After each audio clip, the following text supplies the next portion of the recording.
What's up everyone, my name is Dex and I am the lead developer on Gambit the Pyre Wars. Today I'm going to show you how to play the game. Gambit the Pyre Wars, often shortened to Pyre, is an abstract strategy game focused on dealing damage to your opponent's units and controlling objectives to earn Pyre control tokens. You win the game once you either eliminate your opponent's leader, that is their gold piece on the opposite side of the board to you, or you have won 3 Pyre control tokens. These tokens here that get placed on this track. You win Pyre control tokens by having the most presence on the board objectives at the end of the round. Different types of objectives are worth different amounts of presence. The green ones are worth 2 points of Pyre control, the yellow ones and red and orange ones are worth 1, whereas the blue one is worth nothing. All the objectives have other card effects as displayed on here. Now we know the goal of the game, let's talk about the order of play. Once you have finished setup, your board should look something like this. At the beginning of the game, players each roll a dice. The player with the higher number on the dice gains this initiative totem here. This indicates that they are the first player to go in each round. Players will then take it in turns to play a card from their hand and activate one of their units. Once each player is out of cards in their hand, Pyre control is determined and the next round begins. So, how do you activate your units? During your turn, you will play a card from your hand, a maneuver card, or an order card, or a tactic. Or, instead, you can discard a purple order or maneuver card to gain 1 energy. Maneuver cards look something like this, or this, or this. These indicate what you can do with the unit that you play them on. Order cards are more unit-specific cards. They will have the unit symbol in the center of it to indicate they can only be used on that unit. These are slightly more powerful effects, but they're more thematic and limited to only the unit that they can be played on. You can also play a tactic card from your hand. These are much more powerful effects used on specific units. They are indicated in yellow to show that they are a tactic. To play a tactic, you must discard a purple order or maneuver card, or you can flip a Pyre control token if you have any. Now, what do the symbols on these cards mean? There are 5 symbols you may see on a card like a maneuver, order, or tactic. You have black circles which indicate moves, white circles which indicate jumps, swords to indicate attacks, different sword that indicates a charge, and an arrow that indicates an infinitely long move or jump as applicable. So, if I were to play this maneuver card, say on my wizard here, then it would be able to move to any of these spaces relative to it, where the infinity symbol represents the wizard in this situation. So, it could move up to here, or it could move over here, or here, or something like that. Now, it's important to note that movement can be blocked by other pieces. So, for example, if this assassin were here in front of the wizard, my wizard would not be able to move through it. That's what jumps are for, these white circles on this card. You're able to jump over units using a movement like this. So, if I played this on my wizard in this situation, then I could move over the assassin. The next type of movement is the infinite move or jump, like, for example, this teleport. If I play this on my wizard, then the arrows indicate that I can move as far as I like in that direction as a move or jump, depending on what is indicated next to the arrow. So this wizard would be able to jump maybe all the way over to the other side of this board, over the assassin. Next is the attack action. This is the sword icon indicated on this card. Let's say my opponent wanted to attack my wizard with his assassin. He might play this maneuver on his assassin, in which case he would attack my wizard. Attacks by default deal 1 damage, but there are other ways that they can deal more damage. Another way to attack is the charge action. Now, what a charge is a move and then an attack. So if my opponent played this card on his ranger, then he would be able to move his ranger to any of those spots, let's say down here, and then attack any adjacent unit. Now it's worth noting here that adjacency in this game refers to any unit in the square around, so diagonals or orthogonals. In this case, the ranger would maybe attack the wizard for 1 damage. One final important note about actions is empowered actions. All maneuvers have this star symbol at the bottom of the card. This star symbol is also present on other cards across the board.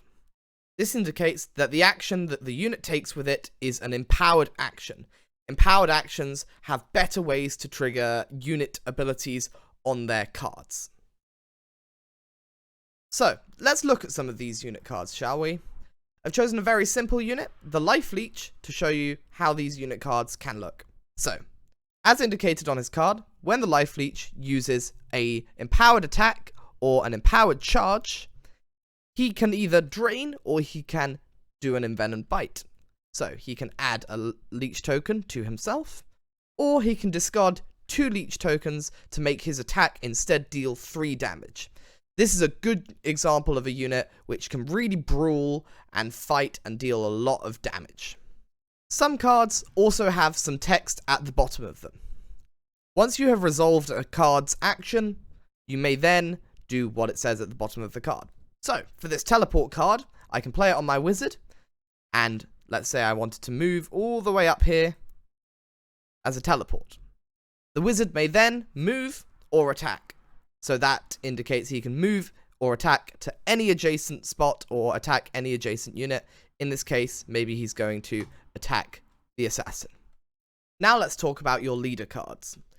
Your leaders in this game are very special because every leader in the game has the ability to activate one of your other units. So let's look at the general, who is probably the simplest leader to use. The general's card indicates that after he has made a move, jump, attack, or charge, if there is a troop in his zone, then he may make one of them move or attack. Now, what is a zone, you ask? A zone is just the 5x5 area centered around a unit. So for this general here, it would be over here, here, and here. So the soldier and the force mage would be in the general's zone. Now, the orders that come associated with leaders can often be very special as well. For example, for the general, he has a lead card. Once he has done his move or attack, he may activate a friendly troop in his zone with an empowered move or an empowered attack. So, for example, let's say I played this lead card on this general. The general would then proceed to move over here, and then he's going to use his ability from his card to activate the soldier, who gets to make an empowered move up to here. We then look at what the soldier does. When he makes an empowered move, he gets to add 1 defense token to himself if he doesn't already have one. Finally, the general's ability activates. Because the general has made a move, he gets to activate another troop in his zone. So, let's say he wanted to move the soldier again. The soldier now moves to this control point. Now, we finished the end of a round. Both players have played all of their purple order cards and have nothing else they can do. Let's begin the Pyre control phase, which is the next phase of the game.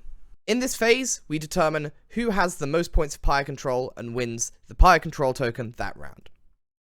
So, on the board, I have an example set up for you. The units which are occupying Pyre control points, these squares here, here, here, and around here, control that control point. And the effects of those control points are what I showed you earlier on this screen. Pause it to read if you need to. So, in this situation, we first determine who has control of the Pyre. The white player has a force mage and a soldier on the green control points, and his general on the yellow one.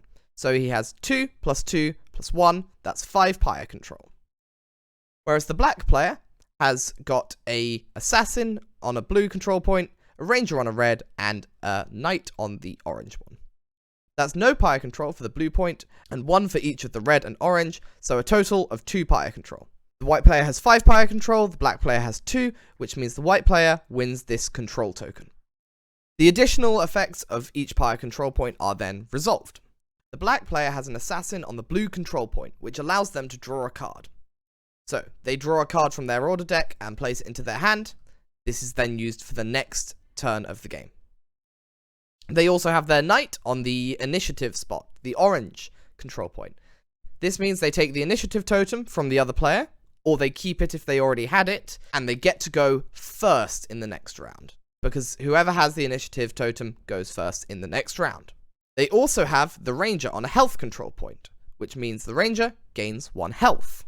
Note that gaining health is different to healing damage, but when your damage is equal to your health, the unit is eliminated. Finally, the general is on the yellow control point. This is the energy point.